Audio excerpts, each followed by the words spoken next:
Wanneer gaan die tempel vernietig word, het die disippels gevra. Wanneer julle die weermagte sien in Jerusalem omsingel, dan moet julle vlug. En, was Jesus se opdrag, bid dat julle vlug nie in die winter of op die Sabbat mag plaasvind nie.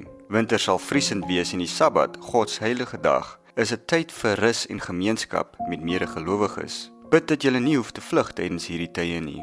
Dit was die jaar 31 AD, die jaar van Jesus se kruisiging. Die weermagte van Rome het gekom en Jerusalem omsingel in 70 AD, ongeveer 39 jaar later. Dit beteken, die Christene het gebid vir 14.400 dae lank, dat hulle nie hoef te vlug op 'n Sabbat nie. As hulle 3 keer 'n dag gebid het, soos koning Dawid, sou dit 43.200 gebede per individueel gewees het, wat heel moontlik die Sabbatversoek bevat het. Tydens al hierdie gebede kon hulle 2057 Sabbatte onderhou en geniet het, voor hulle moes vlug. So wanneer was die 7de dag Sabbat verander na die eerste dag van die week, Sondag toe?